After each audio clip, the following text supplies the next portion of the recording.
오늘 아침 출근길, 지하철에서 내리는데 문득 그런 생각이 들더라고요. 우리가 매일 습관적으로 사용하는 스마트폰 잠금 해제 방식이나 업무를 처리할 때 무의식적으로 클릭하는 즐겨찾기 폴더들이 과연 정말로 효율적인 선택일까 하는 의문 말이에요.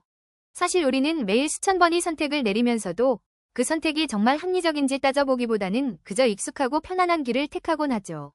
오늘 우리가 다룰 이야기는 바로 이 익숙함이라는 감옥에 갇혀 인류가 진실을 마주하기까지 얼마나 먼 길을 돌아와야 했는지에 대한 서글프고도 날카로운 기록입니다.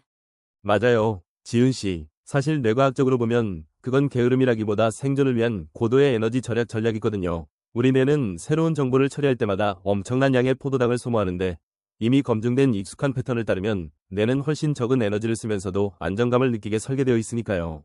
하지만 바로 그 에너지 효율이 때로는 우리를 진실로부터 멀어지게 만드는 치명적인 장벽이 되기도 하죠.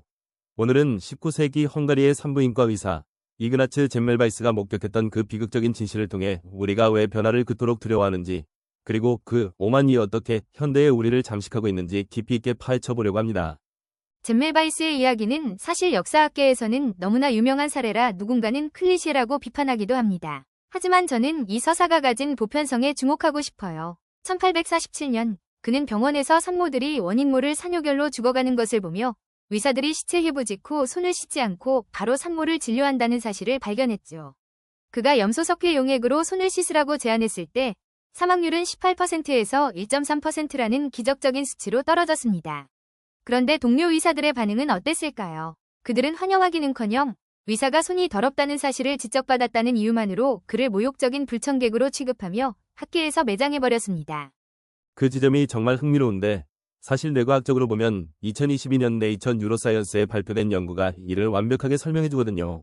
새로운 증거가 기존의 신념과 정면으로 충돌할 때 우리 뇌의 편도체는 이를 생존을 위협하는 위험신호로 인식해서 즉각적으로 불안을 유발합니다.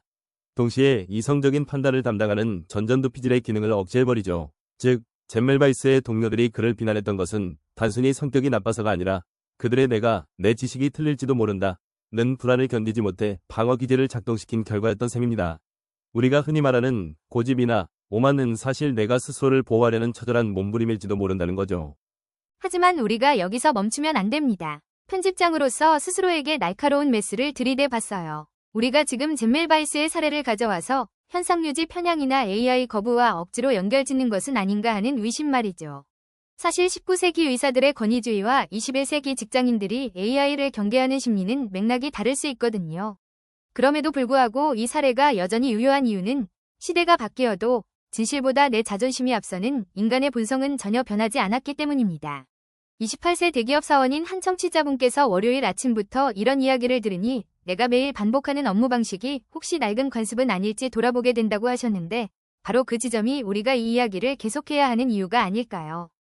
공감합니다. 사실 2036년이 되면 AI 기반 개인 맞춤형 의료 시장이 500억 달러 규모로 커질 것이라는 미래학자들의 예측은 단순히 숫자가 아니라 우리 삶의 질과 직결된 문제거든요.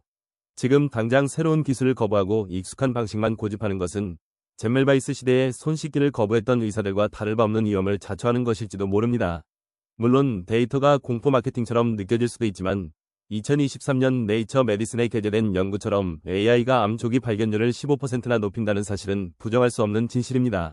우리가 이 진실을 외면하는 이유는 단순히 어려워서가 아니라 내가 지금까지 쌓아온 경험이 틀렸음을 인정하기 싫어서라는 점을 냉정하게 바라봐야 합니다. 맞아요. 63세의 한 은퇴 준비자분께서는 젬멜바이스의 사례를 들으니 죽음 앞에 섰던 그 산모들의 고통이 내 일처럼 느껴진다고 하셨어요. 우리가 기술을 거부하거나 새로운 정보를 차단할 때 사실은 그 뒤에 숨겨진 수많은 기회와 생명을 놓치고 있는 것은 아닐까요? 민우 씨가 말한 그 에너지 효율의 함정, 즉 뇌가 편안함을 택할수록 우리는 더 넓은 세상을 보는 시야를 잃어버리는 셈이죠. 결국 오만이란 것은 내가 모든 것을 알고 있다 는 착각이 아니라 나는 더 이상 배울 필요가 없다 는 나태함에서 시작되는 것 같습니다. 그래서 우리는 스스로에게 질문해야 합니다. 오늘 내가 거부한 새로운 제안, 혹은 내가 굳게 믿고 있는 이 방식이 혹시 젬멜바이스가 보았던 그 시체 해부 후 손을 씻지 않던 의사들 위 관습은 아닐지 말이죠. 뇌는 변화를 거부하도록 설계되었지만 인간의 의지는 그 설계를 뛰어넘을 수 있는 유일한 힘입니다. 익숙함이 주는 안락함은 달콤하지만 그 안락함이 우리의 성장을 멈추게 하고 더 나아가 소중한 가치를 잃게 만든다면 그건 분명히 경계해야 할 신호입니다.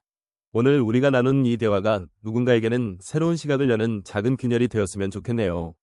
45세 중소기업 사장님께서 아침부터 머리가 터질 것 같지만 그래도 들어보니 내 사업 방식을 다시 점검해야겠다는 생각이 든다고 하셨는데 그게 바로 오늘 우리가 도달하고자 했던 지점입니다.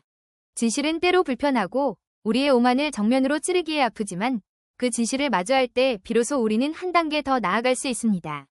잼멜바이스가 겪었던 비극은 역사가 되었지만 그 역사를 통해 우리가 배우지 못한다면 그 비극은 지금 우리 곁에서 매일 반복될 것입니다. 익숙함이라는 안개 속에 갇히지 말고 눈앞에 놓인 명확한 사실을 직시하는 용기가 필요한 시점입니다. 마지막으로 기억해 주셨으면 합니다. 우리가 진실을 외면하는 것은 능력이 부족해서가 아니라 단지 우리 뇌가 습관이라는 낡은 길을 따라가려 하기 때문입니다. 하지만 그 길 끝에 무엇이 있는지 아는 순간 우리는 기꺼이 새로운 길을 개척할 수 있습니다. 잼멜바이스의 고통스러운 외침은 200년이 지난 지금 우리에게 이렇게 말하고 있습니다. 당신이 가진 확신이 정말로 진실에 근거한 것인지 아니면 그저 오랫동안 씻지 않은 손을 감추고 싶은 본능 때문은 아닌지를 말이죠. 진실을 마주하는 용기만이 우리를 익숙함의 감옥에서 해방시킬 수 있습니다. 오늘 방송이 여러분의 일상에 작은 파동을 일으켰기를 바랍니다. 내일은 또 다른 주제로 여러분의 고정관념을 흔들어 놓을 인사를 나누러 오겠습니다. 오늘 하루 여러분의 손을 씻는 그 짧은 순간에 혹시 내가 거부하고 있는 다른 진실은 없는지 한 번쯤 생각해 보시길 바랍니다. 나의 오만을 인정하는 순간 비로소 진실이 보이기 시작합니다.